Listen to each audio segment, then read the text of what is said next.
Եթերում ազատ լուրերի հիմնական թողարկումն է, ձեզ հետ են Լուսինե Զարայլյանը եւ Արա Աբրահամյանը, բարի երեկո։ Վերադարձությունները նախամարոտ։ Համաշխարհային տնտեսական ֆորումի 2025 թվականի տարեկան ժողովը կկայանա հունվարի 20-ից 24-ը Շվեյցարիայում։ Հանդիպանը մասնակցելու են 130 երկրների 3000 ներկայացուցիչ եւ կառավարությունների 350 ղեկավար։ Համաժողովին կմասնակցեն նաեւ վարչապետ Նիկոլ Փաշինյանը եւ Ադրբեջանի նախագահը։ Հայաստանը Հնդկաստանից 155 մմ տրամաչափի տրաջան քարշակային հաուբիցների խմբականակ կգնի։ Նշվում է, որ հրետանային այս համակարգը մշակել են Հնդկաստանն ու Ֆրանսիան։ Սուրեն Պապիկյանն ընդունել է Հնդկաստանի դեսպանին եւ նորանշանակ ռազմական կցորդին, կարևորելով առաջին անգամ Երևանում նստավայրով Հնդկաստանի ռազմական կցորդ նշանակելու հանգամանքը։ 2024 թվականը Հայաստանի պաշտպանության նախարարության համար ձեռքբերումների տարի էր, այսպես է գնահատել գերատեսչության աշխատանքը Սուրեն Պապիկյանը։ Ըստ նախարարի, Հայաստանի զինված ուժերը որևէ մեկի հետ սպառազինությունների հարցում մրցակցելու խնդիր չի դրել։ Անահիտ Մանասյանը կոչ է անում բարեփոխումներ իրականացնել քրեակատարողական հիմնարկներում եւ զինված ուժերում։ Նա կարևորել է զինված ուժերում ոչ կանոնադրային հարաբերությունների բացառումը, մարդու իրավունքների պաշտպանի ճեպազրույցը։ Դադարեցվել է Փարաքարի ավագանու լիազորությունները, համայնքում արտահերտ ընտրություն կլինի։ Ընդունվել է նաև զինապարտ քաղաքացիների առողջական վիճակի հետազոտման եւ բժշկական փորձաքննության իրականացման գործընթացում կարգավորումների վերաբերող նախագիծը տեղի է ունեցել կառավարության հերթական նիստը։ Գազայի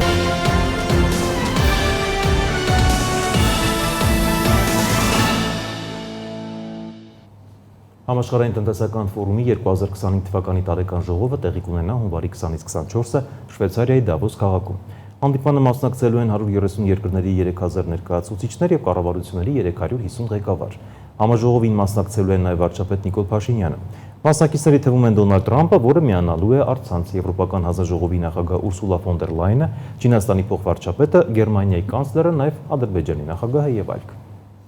Այսօր հայ-ադրբեջանական սահմանին տեղի է ունեցել Հայաստանի եւ Ադրբեջանի միջև պետական սահմանի զատման եւ սահմանային անվտանգության հարցերով հանձնաժողովների հանդիպումը փոխվարչապետներ Մհեր Գրիգորյանի եւ Շահին Մուստաֆաևի նախագահությամբ։ Հանդիպման ընթացքում կողմերը համաձայնության են եկել սահմանազատվող հատվածների հերթականության հարցի վերաբերյալ։ Այսպես սահմանազատումը կսկսվի հյուսիսային հատվածից Հայաստանի, Ադրբեջանի եւ Վրաստանի սահմանների հատման կետից եւ կշարունակվի հարավային ուղղությամբ։ Մինչև Հայաստան-Ադրբեջան Իրան սահմանը։ Կողմերը պայմանավորվել են աշխատանքային կարգով համաձայնեցնել հաջորդ հանդիպման անցկացման ամսաթիվն ու վայրը։ Աշխատանքային այցով Բրյուսելում է գտնվում Հայաստանի Հանրապետության պաշտպանության նախարարի առաջին տեղակալ գլխավոր շտաբի պետ գեներալ լեյտենանտ Էդվարդ Ասրյանի գլխավորած պատվիրակությունը ՆԱՏՕ-ի ռազմական կոմիտեի նիստին մասնակցելու նպատակով։ Նիստը նպատակաուղղված է գլոբալ եւ տարածաշրջանային արդիական սպառնալիքների ու մարտահրավերների իրազեկման ու դրանց մեղմացման համար հավաքական լուծումների որոնմանը։ Հայաստանը Հնդկաստանից 155 մմ տրամաչափի տրաջան քարշակային հաուբիցների խմբականակ կգնի։ Հաղորդում է The Economic Times-ը նշելով, որ հրետանային այս համակարգը մշակել են Հնդկաստանի ու Ֆրանսիայի երկկողմից, իսկ դրա արտադրությամբ զբաղվում է հնդկական կոնցեռնը։ Լրատվամիջոցները հավելում են նաև, որ զինատեսակը կառաքվի առաջիկա ամիսներին։ Պաշտոնական Երևանն ու Դելին նման գործարքի մասին պաշտոնապես չեն հաղորդել։ Սուրեն Պապիկյանն ընդունել է Հնդկաստանի դեսպանին եւ նորանշանակ ռազմական կցորդին, կարևորելով առաջին անգամ Երևանում նստավայրով Հնդկաստանի ռազմական կցորդ նշանակելու հանգամանքը։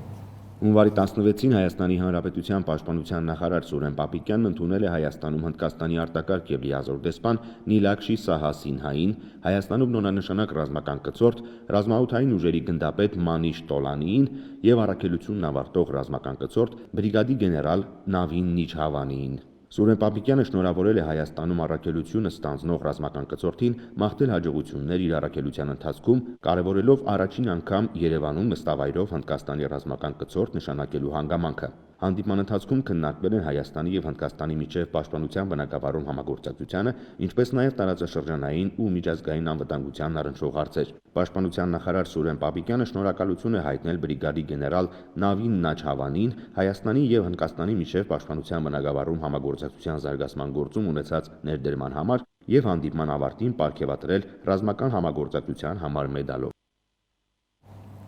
2024 թվականը Հայաստանի պաշտպանության նախարարության համար ձեռքբերումների տարի էր, այսպես է գնահատել գերատեսչության աշխատանքը պաշտպանության նախարար Սուրեն Պապիկյանը։ Նա 2024 թվականի գործունեությունն անփոփոխ ասուլիսին հայտարարել է, որ ոլորտում բարեփոխումների ընթացքը դրական դինամիկա ունի։ Ըստ նախարարի Հայաստանի զինված ուժերի որևէ մեկի հետ սպառազինությունների հարցում մրցակցելու խնդիր չի դրել, խոսելով Հայաստանի հակաօդային պաշտպանության մասին, նախարարը նշել է, որ աշխարհում կան գերժամանակակից հոբ համակարգեր ունեցող երկրներ, որոնց չի հաջողվել ամբողջությամբ, այսպես ասած, օդը փակել։ Հայաստանի պաշտպանության նախարար Սուրեն Պապիկյանը տարածաշրջանում էսկալացիայի հիմքեր չի տեսնում, ըստ նրա հավասարակշռված քաղաքականությամբ պետք է ապահովել սահմանների անվտանգությունը։ 2024 թվականի գործունեությունն անփոփոխ ասուլիսի ընթացքում այս մասին հայտարարում է գերատեսչության ղեկավարը, անդրադառնալով Բաքվի անթաքույց ռետորաբանությանն ու Սյունիքի անվտանգությանը։ Պապիկյանի խոսքով մեր երկրի անվտանգությունը բալանսավորված քաղաքականության արդյունք պիտի լինի։ Չի կարելի բեռը գցել բանակի կամ մեր գործընկերների վրա։ Հայաստանի մոտեցումներն ու առաջարկները բոլորին պարզ են։ Չեմ կարծում, որ կա հիմք որևէ կերպ էսկալացնել տարածաշրջանը, ու քանի որ խոսում եք տարածաշրջանի անվտանգությունից ու Հայաստանի անվտանգությունից, դա իհարկե միայն Հայաստանով եւ իր մեկ հարևանով չէ պայմանավորված, դա պայմանավորված է նաեւ ամբողջ տարածաշրջանով։ Իհարկե տարածաշրջանը հեշտ ժամանակներ չի ապրում, բայց միևնույն ժամանակ ես տեսնում եմ, որ արկա խնդիրները հնարավոր է լուծել բանակցությունների միջոցով։ Սուրեն Պապիկյանը վստահեցնում է Հայաստանի Հանրապետության զինված ուժերը որևէ մեկի հետ սպառազինությունների հարցում մրցակցելու խնդիր չի դրել։ Հայաստանը միայն իր պաշտպանական կարողություններն է բարելավում։ Հայ-ադրբեջանական հարաբերությունների լարվածության ֆոնին Պապիկյանն արդարացված է համարում Հայաստանի ՀԱՊԿ-ի անդամակցության սառեցումը։ Ըստ նրա, քանի ռազմական դաշինքի գործընկերները չեն փոխել իրենց վերաբերմունքն ու դիրքորոշումը, Երևանի արձագանքը լեգիտիմ է եւ բխում է Հայաստանի շահերից։ Մյուս կողմից, ըստ ռազմական կառույցի ղեկավարի, պաշտոնական Երևանը շահագրգիռ է Մոսկվայի հետ իր գործակցությունը բարձր մակարդակի վրա պահելու առումով։ Հայաստանը չի չեղարկել Մոսկվայի հետ երկկողմ գործակցության որևէ փաստաթուղթ։ Ոչ Հայաստանն է իր տեղից հեռանալու, ոչ Ռուսաստանը, մենք շարունակում ենք լինել ռազմավարական դաշնակիցներ եւ բնականաբար մենք ունենք նաեւ գործող պայմանագրեր, մենք կարող է եւ պետք է ունենանք սպասարկման պայմանագրեր։ Սրանք հարցեր են, որից ոչ ռուսական կողմը, ոչ մենք չենք խուսափում։ 2024 թվականին զինված ուժերի կառուցվածքում կարևոր փոփոխություններ են տեղի ունեցել, ասում է Հայաստանի պաշտպանության նախարար Սուրեն Պապիկյանն ու հավելում. Միացյալ Նահանգներն ու Ֆրանսիան աջակցում են մեր զինված ուժերի բարեփոխմանը որպես խորհրդատու եւ աջակից։ Նա տեղեկացնում է, ձևավորվել են տարածքային պաշտպանության զորքեր, հատուկ նշանակության զորքեր, ԱԹՍ վարչություն, որը համակարգելու է հետագայում ԱԹՍ զորքերի կառավարումը։ Խոսելով Հայաստանի հակաօդային պաշտպանության մասին, նախարարը նշում է, որ ժամանակակից իրավիճակում կան գործող ռազմական գործողություններ, որտեղ շատ հարաբերական է օդը փակված լինելու երևույթը։ Աշխարհում կան ժամանակակից, գերժամանակակից հակաօդային պաշտպանություն ունեցող երկրներ, որոնց չի հաջողվել ամբողջությամբ օդ ասվածը փակել։ Իհարկե, Հայաստանի Հանրապետության պաշտպանունակությունը բարձրացնելու համար սպառազինության եւ ռազմական տեխնիկայի ձեռքբերումների մեջ մեծ ուշադրություն պիտի հատկացվի եւ հակաօդային պաշտպանությանը եւ հակահրթիռային պաշտպանությանը, անօդաչու թռչող սարքերի դեմ պաշտպանական համակարգ ունենալուն, բայց սա մեկ հարվածով լուծվող խնդիր չէ։ Զինվորական պատրաստվածություն, ինստիտուցիոնալ բարեփոխումներ 2024 թվականը Հայաստանի պաշտպանության նախարարության համար ձեռքբերումների տարի էր։ Բանակն իր առջև դրված խնդիրները լուծել է։ Ընդհանուր առմամբ այսպես է գնահատում գերատեսչության աշխատանքները պաշտպանության նախարար Սուրեն Պապիկյանը, նշելով. ներդրվել է զինված ուժերի կերպափոխման հայեցակարգը, որն իր մեջ պարունակում է 3 ուղղություն՝ կրթություն, թվայնացում, մարտունակության բարձրացում։ Վազգեն Սարգսյանի անվան ռազմական ակադեմիան մեծացրել է իր կարողությունները պատրաստության, ընթացիկ կրթության, հետբուհական կրթության մակարդակը բարձրացնելու ուղղությամբ։ Վազգեն Սարգսյանի անվան ռազմական ակադեմիան, գիտեք, հնարավորություն է ընձեռում երիտասարդներին 4 տարի սովորելուց հետո ստանալ բնակարան Երևան քաղաքում, ինչպես նաև բավականին բարձր աշխատավարձ։ Այս ամենի հետ մեկտեղ Պապիկյանը կիսում է վարչապետի մոտեցումը։ Պետք չէ բանակը արհեստականորեն սրբագործել, հաճախ մանիպուլացվում է սա։ Նախարարի խոսքով սա չի նշանակում, որ իրենք վատաբանում են բանակը։ Ամենևին խոսքը նրա մասին չի, որ մենք սրանով վատաբանում ենք զինված ուժերին, փորձում ենք ինչ որ կերպ նրանց վաստակը նսեմացնել։ Ամենևին խոսքը նրա մասին է, որ մենք զինված ուժերի վերաբերում ենք հարգանքով, պատասխանատվությամբ եւ ուզում ենք, որ պատասխանատվությունը լինի բալանսավորված։ Մենք հասկանում ենք, որ անվտանգություն ասելով միայն սահմանում կանգնած զինվորը չէ։ Անվտանգությունը պետք է լինի տնտեսական, արտաքին քաղաքական եւ սա, այո, պետք է բալանսավորել։ 44-օրյա պատերազմի արդյունքները շատ պարզ են ու հստակ հետևանքներ են, որոնցից խուսափել չենք կարող, հայտարարում է Պաշտպանության նախարար Սուրեն Պապիկյանն ու ընդգծում. միշտ կարող ենք ասել, որ Հայաստանի բանակը տարածաշրջանի ամենամարտունակ բանակն է, բայց դրանից իրականությունը կփոխվի, թե ոչ։ Ուզեք հայտարարեն, որ մեր դեմ խաղ չկա, ինչ ուզեք հայտարարեն, բայց ես ուզում եմ մենք հողից հեռու չգնանք, ոտքերներս ու էներգիան այս հողից ստանանք, ճիշտ խոսենք նրա մասին, եթե թերացել ենք, եթե թույլ ենք եղել, եթե խնդիրներ ենք ունեցել, պիտի մենք մեզ հայլում նայենք, խոստովանենք։ Նրա խոսքով բանակն ու զինվորը կառավարության հոգացության եւ ուշադրության կարիքն ունեն։ Լուսինե Գրիգորյան, Տիգրան Ղազարյան, Free News, Ազատ լուրեր։ Հայաստանի մարդու իրավունքների պաշտպան Անահիտ Մանասյանը կոչանում բարեփոխումներ իրականացնել քրեակատարողական հիմնարկներում եւ զինված ուժերում ինքնավնասումների եւ ինքնասպանությունների կանխարգելման համար։ Կառավարության նիստից հետո լրագրողների հետ զրույցում նա կարևորել է ազատությունից զրկված անձանց պայմանների բարելավումը եւ զինված ուժերում ոչ կանոնադրային հարաբերությունների բացառումը, շեշտելով պետությունը պարտավոր է կանխել նման դեպքերը։ Այդ խնդիրների հայտ են գալիս այն պատճառով, որ զինված ուժերում միջավայրը այնպիսի խնդրահարույց իրավիճակներ է երբեմն ունենում, որը հանգեցնում է օրինակ ոչ կանոնադրային հարաբերությունների պատճառով ինքնասպանությունների, ինքնավնասումների դեպքերի եւ բնականաբար սա ընդհանուր դաշտն է դարձնում խնդրահարույց, նաեւ քաղաքացիների մոտեցումները այս հարցի վերաբերյալ եւ դա է պատճառը, որ այո, միանշանակ պետք է քաղաքացիների պարտականության վերաբերյալ խոսել եւ խոսել հանրային իրազեկումների կրթության մասին, բայց միանշանակ պետք է խոսել նաեւ պետության պարտավորության մասին բացառելու այս դեպքերը։ Մենք այս առումով միգուցե որոշակի զարգացումներ ունենք, բայց ես համարում եմ, որ այս առումով մենք ունենք շատ նաեւ խնդրահարույց թերություններ եւ դրանց զարգացման ուղղությամբ պետք է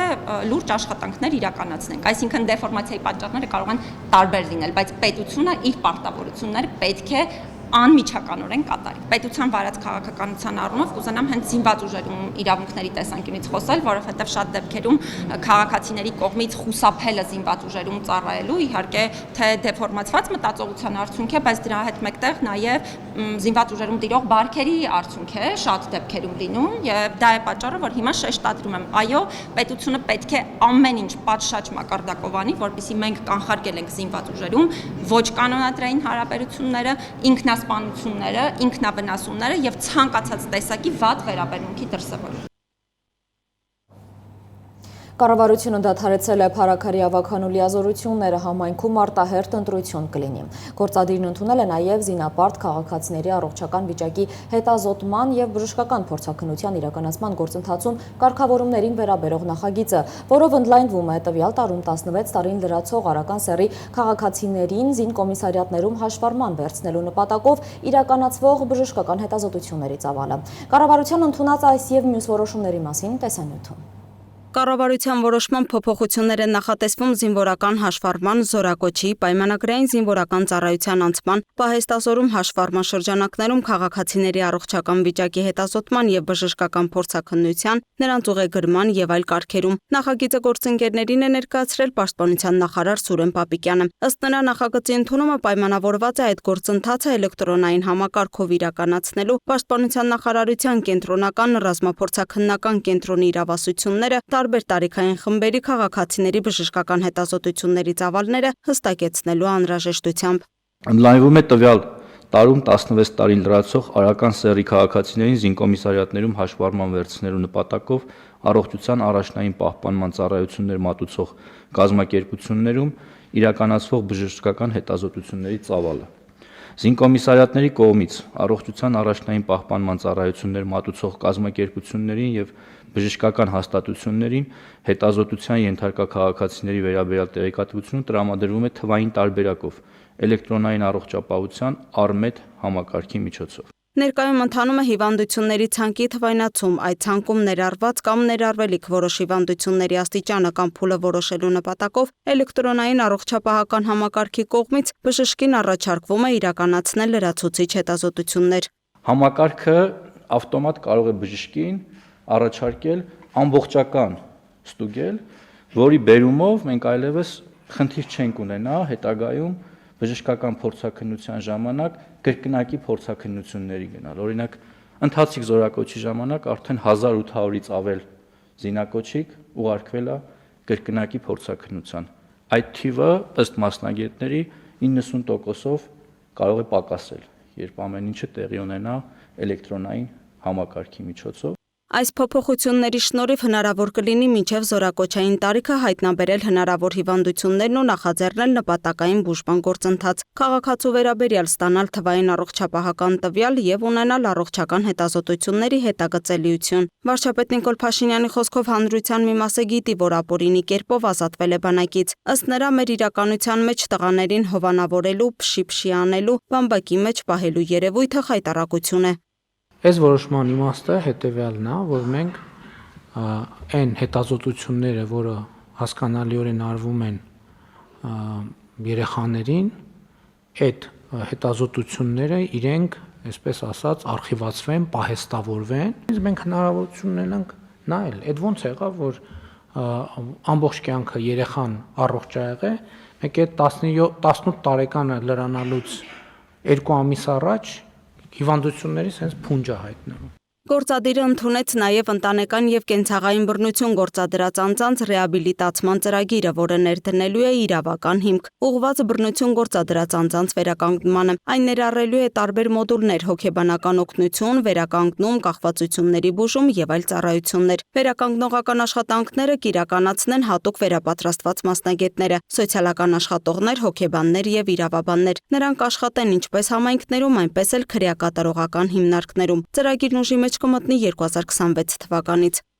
Այս ծրագրի թիրախային շահառուները ովքեր են լինելու ներկայացնեմ այս տեսանկյունը, համարվելու են ընտանեկան եւ կենցաղային բռնություն գործադրած այն անձին, ում նկատմամբ ոստիկանության կողմից կայացվել է նախազգուշացում եւ ում նկատմամբ դատարանի կողմից կիրառվել է պաշտպանական որոշում։ Հանցավոր այդ մղումները շատ դեպքերում ձևավորվում են հենց այս ընտանեկան կենցաղային բռնության պայմաններում, երբ որ բռնությունը դառնում է կուլտուրա։ Բռնությունը, երբ որ տան մեջ կուլտուրա է, տնից դուրս է գալիս բակ, բակից թաղ, թաղից դպրոց, դպրոցից հանրություն, հանրությունից եւ այլն եւ այդպես շարունակ։ Հաջորդիվ կառավարությունը քննարկեց եւ ընդունեց նաեւ Արմավիրի մարզի Փարաքար համայնքի ավականու լիազորությունները վաղաժամկետ դադարեցնելու եւ ավականու արտահերտ ընտրություններ նշանակելու մասին հարցը։ Կառավարությունը հաստատեց նաև Հայաստանի ֆիզիկական կուլտուրայի եւ սպորտի պետական ինստիտուտի ռեկտորի ընտրության արդյունքները, ըստ որոնց այդ պաշտոնը ստանձնեց Տիգրան Սիմոնյանը։ Լուսինե Գրիգորյան, Free News, Ազատ լուրեր։ Հայ-ամերիկյան այլևս դե յուրե ամրագրված ռազմավարական գործընկերությունը Բաքվին կաշկանդելու է Հայաստանի դեմ ռազմական գործողություններ սանձազերծելու հարցում։ Ամենայն դեպս կարճաժամկետ հեռանկարում դրա ռիսկը բավականին ցածր է, կարծում է քաղաքագետ Ստեփան Սաֆարյանն, ընդգծելով. Ալիևը գիտակցում է, որ նման քայլի դիմելու դեպքում հետևանքները կլինեն անխուսափելի։ Free News-ի հետ զրույցում անդրադառնալով Հայաստանի եւ Միացյալ Նահանգների միջև ստորագրված այս փաստաթղթի վերաբերյալ ռուսական կողմի արձագանքներին ու անուղղակի հնչող սպառնալիքներին, Սաֆարյանը նշել է, որ Մոսկվային հայ-ամերիկյան գործակցության այս նոր մակարդակն իհարկե մտահոգում է։ Իրենց ձեռքին գործիք դարձած Ալիևին չեն կարողանալու կրկին օգտագործել ընդդեմ Հայաստանի իրենց սպառնալիքներ իրականացնելու գործում։ Ռուսները իհարկե ուրախ չեն, որ գործիքը հրաժարվում է կատարել իր անփառունակ գործառույթը ընդդեմ Հայաստանի եւ ստիպված են ուղղակի այդ ամեն ինչը վերցնել իրենց վրա, սպառնալ Հայաստանին, սպառնալ հետևանքներով, դրթել կամ պարտադրել ինչ որ ռուսաստանցի գործարարների նամակներ գրել, Ռուսաստանի շուկաներից օգտվող ինչ որ գործարարների հոդվածներ են պարտադրում գրել, այս ամեն ինչը ուղղակի չափազանց կազմակերպված է եւ տեսանելի է, որ ուղղակի վերջին ջիքերն են գործադրում կանխելու համար Հայաստանի դիվերսիֆիկացումը, որոնք ռուսները լավ գիտեն, որ այս պահին Հայաստանին ոչ մեկ չի ասել եկեք մենք դες ընդունում ենք Եվրամիություն, ոչ էլ Հայաստանն ասել գալիս ենք Եվրամիություն։ Քաղաքական որոշումը կայացված չէ եւ ուղղակի դնել այդ ամեն ինչը ուղղակի ներկայացնել, որ արդեն դուրս են գալի ԵԱՏՄ-ից, չէ, դուրս չեն գալիս, կարող դուրս չեն գալիս։ Որտեղից գիտեք, այդպեսի դիվում չի ներկայացվել եւ նաեւ ուրիշ խնդիր կա, եթե դուք որևէ մեկի հետ ռազմական գործունեություն եք հաստատել նախկինում, Ադրբեջան եւ այլ, արդյոք դա նշանակում է, որ դուք իսկապես դավաճանել եք Հայաստանին, որը եղել է ձեր ավելի վաղ շրջանի ռազմական դաշնակից։ Եթե դուք այդպես եք նայում, դա դարդեն ինքնախոստովանության է նմանվում, որովհետև եթե դուք հիմա մեծ համարում եք, որ բացի Ռուսաստանից չի կարելի ուրիշի հետ ռազմական գործընկերություն ունենալ, դեպքում դուք պիտի բացատրեք ինչու ունեք Ադրբեջանի հետ, ինչու ունեք այլ երկրների հետ։ Եվ ինչու այդ ձեր բոլոր ռազմական համաձայնագրերը ստորագրելիս մեր հետ չեք համաձայնեցրել։ Եթե հիմա դուք այսպես ասած նեղվում եք, որ տեղյակ չեք կամ դեմ եք, որ նման հարցերին։ Միգուցե մենք էլ դեմ լինեինք։ Այսինքն դուք կարող եք ձեզ թույլ տալ դեմ լինեք մեր եւ Միացյալ Նահանգների ռազմական գործընկերությանը, մենք իրավունք չունենք դեմ լինենք ձեր եւ Ադրբեջանի ռազմական գործընկերությանը։ Գազայի հատվածի պաշտոնական աղբյուրների համաձայն Պաղեստինյան անկլավում հրադադարի շուրջ պայմանավորվածության մասին հայտարարությունից հետո էլ Իսրայելը շարունակում է հարվածները, որի հետևանքով առնվազն 73 մարդ է սպանվել, ավելի քան 200-ը վիրավորվել, զոհերի թվում կա 20 երեխա, 25 կին։ Միջազգային մյուս լուրերը դիտեք տեսաշարով։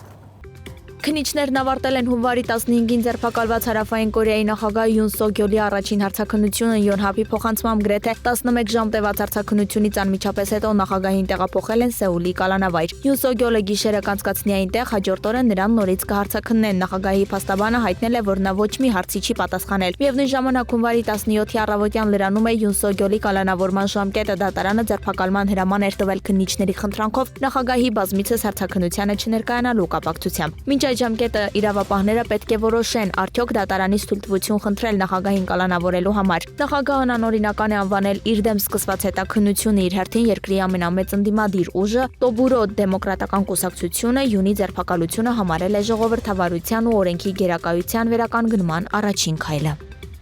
Մոսկվան ու Կիևը 25-25-ի դիմաց սկզբունքով ռազմագերիներ են փոխանակել, հայտնում է Ռուսաստանի Դաշնության պաշտպանության նախարարությունը ռուսական կողմի հաղորդագրության համաձայն ուկրաինական գերությունից վերադարձած 25 ռուս զինծառայողները մինչև Ռուսաստան տեղափոխվել է Բելարուսում բժշկական եւ հոգեբանական օգնություն են ստացել։ Ըստ Մոսկվայի փոխանակումը տեղի է ունեցել Արաբական Միացյալ Էմիրությունների միջնորդությամբ։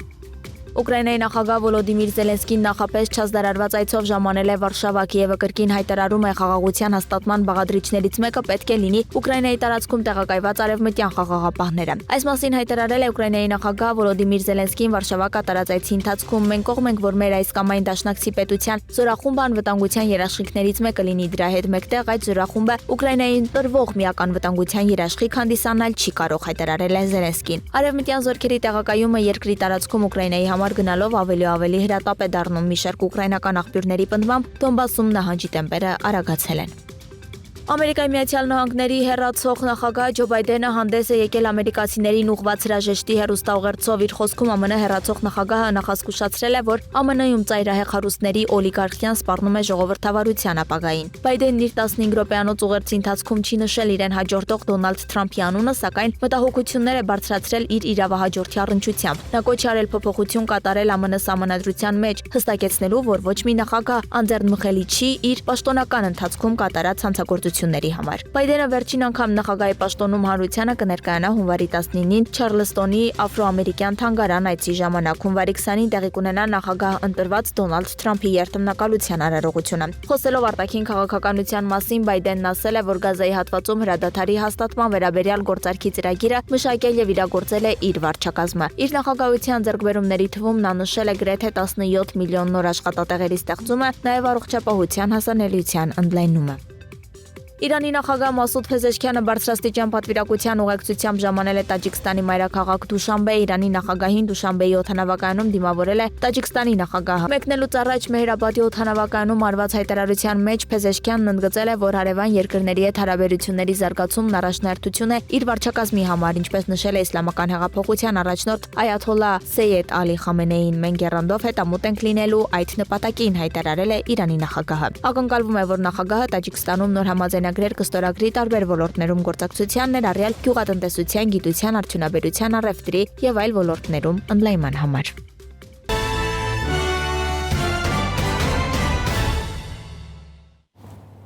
Շարունակում ենք թողարկումը, հարկային եկամուտների առումով 2024 թվականը հետաքրքիր տարի է եղել։ Պետական եկամուտների կոմիտեի նախագահ Էդվարդ Հակոբյանն այսպես է գնահատում նախորդ տարին, նշելով, որ այդ եկամուտներն աճել են 290 միլիոն դոլարով։ Միաժամանակ նվազել են մաքսատուրքերը, որը կապված է մեքենաների եւ ծխախոտի ներմուծման կրճատման հետ, ինչն էլ ըստ Հակոբյանի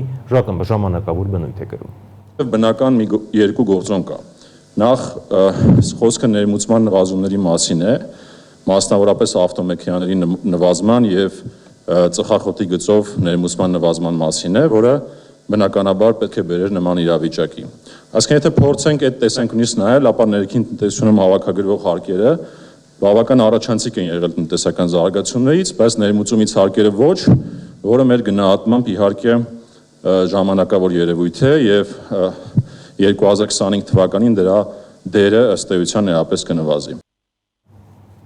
2024 թվականի ընթացքում ներքին անվտանգության եւ հակակոռուպցիոն վարչությունը նախապատրաստել եւ նախաքննական մարմիններ է ուղարկել ծառայողական քննությունների 51 նյութ, որոնցից 45-ով նախաձեռնվել են քրեական վարույթներ։ Այս մասին 2024 ամփոփող ասուլիսի ժամանակ ասել է ներքին գործերի նախարար Արփինե Սարգսյանը։ Նա ներկայացրել է գրանցված հանցագործությունների նախորդ տարվա վիճակագրությունը, խոսել ձեռքբերումների եւ իրականացվելիք աշխատանքների մասին։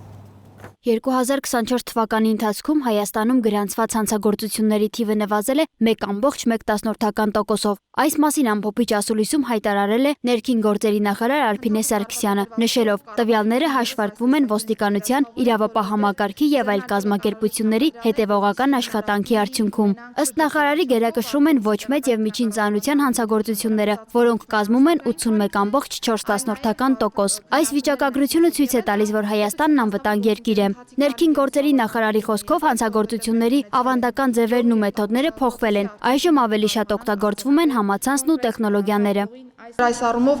խնդիր ունենք մի կողմից ուժեղացնելու գործիքակազմը ոստիկանության աշխատանքի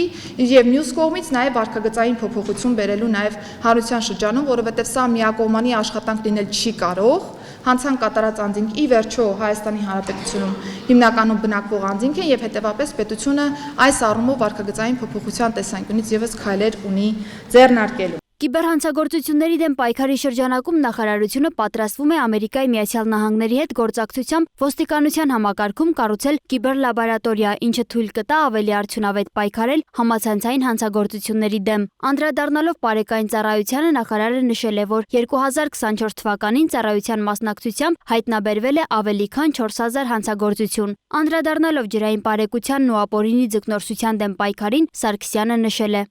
Ջրային բարեկային ծառայությունը այստեղ լավ արդյունքներ ունի գրանցած եւ միայն եթե դիտարկենք 2024 թվականի այս ժամանակահատվածը, որը նաեւ 25-ի առաջիկա այս հունվարի մինչեւ վերջ կշարունակվի, երբ որ արգելք ունենք ձկնորսության, մենք ընդհանուր առմամբ ծառայության աշխատանքի շրջանակներում արձանագրել ենք 15 որպես այդպիսի դեպքեր եւ շուրջ 1 տոննա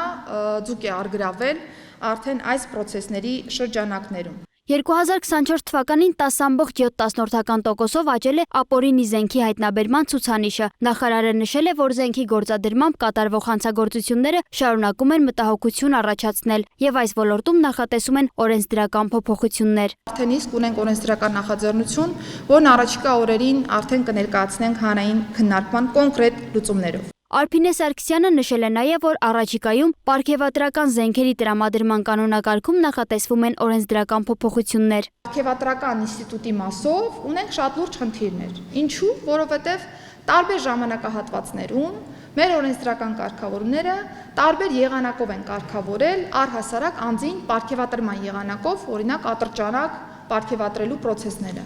Մենք նկատում ենք, որ շատ դեպքերում մեզ անհայտ հիմքերով շատ անձինք, որոնք չեն ունեցել նախկինում զենքի հետ կապված օրինական process-ներ, ունեն այս պայծրությամբ մարտական ատրճանակներ կամ այլ ատրճանակներ, որոնք որ կարող են հանրավտանգ լինել։ Եվ պետության համար շատ կարևոր է ի վերջո հասկանալ, որն է ստանդարտը, որով եւս այդ պարգևատրական զենքերը պիտի պարգևատրվեն եւ հասնեն հասցեատերերին։ Ինչ վերաբերում է ճանապարհատրանսպորտային պատահարներին, ապա ըստ Սարգսյանի 2024 թվականին դրանց թիվը նվազել է, ինչի արդյունքում նվազել է նաև զոհերի եւ վիրավորների թիվը։ Հաշվետու ժամանակահատվածում արձանագրվել է ճանապարհատրանսպորտային պատահարների 299-ով նվազում, զոհերի թիվը նվազել է 45-ով, իսկ վիրավորներինը 421-ով։ Եթե 2024 թվականին շուրջ 964,000 տրանսպորտային միջոցների պարագայում մենք ունեցել ենք զոհեր եւ վիրավորներ X քանակի, ապա սա 13-ով ավելի քիչ է, քան 2015 թվականին արձանագրված զոհերի քանակը, երբ որ մենք ունեցել ենք գրեթե կրկնակիով ավելի պակաս տրանսպորտային միջոցներ, այն է 560,000։ Թմրաշրջանառության դեմ պայքարն ըստ նախարարի բարդացել է, բայց միևնույն ժամանակ առավել արդյունավետ է դարձել դրանց կանխարգելման եւ հայտնաբերման ուղղությամբ աշխատանքը։ Թմրաշրջանառության դեպքերի նվազումը կարևոր ցուցանիշ է, բայց նաեւ անհրաժեշտ է արձանագրել, որ թմրանյութերի առևտուրը եւ դրանում անչափահասների ներգրավումը շարունակում է մնալ խնդիր։ Արդեն իսկ հանրային քննարկման ենք դրել նոր ռազմավարությունը 25-ից 27 թվականների,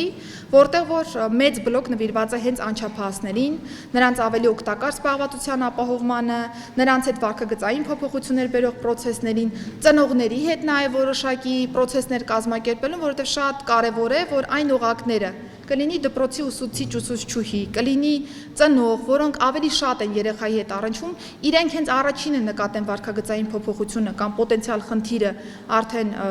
երեխայի մոտ եւ ահազանգեն այդ մասին։ Բնականաբար համայնքային ոստիկանությունը այստեղ մեծ անելիք ունի, որովհետեւ համայնքին ճանաչելը որպես այդպեսին շատ կարեւոր ֆունկցիա է։ Ներքին գործերի նախարարի խոսքով 2024 թվականին միջազգային գործակցությունը նոր փուլ է մտել, հատկապես Եվրամիության եւ Ամերիկայի Միացյալ Նահանգների հետ, ինչը ներառում է նաեւ միգրացիոն կառավարման, հանրային անվտանգության եւ ծառայությունների բարելավման ուղղությունները։ 2024 թվականին եղել են նաեւ հաջողություններ միջազգային իրավապահ կազմակերպությունների հետ գործակցության մեջ, այդ թվում Եվրոպոլում կապի սպայի նշանակումը։ Սոնա Գիշյան, Տիգրան Ղազարյան, Free News, Ազատ լուրեր։ Այսօրվա համար այսքանը, ցտեսություն։ Ցտեսություն։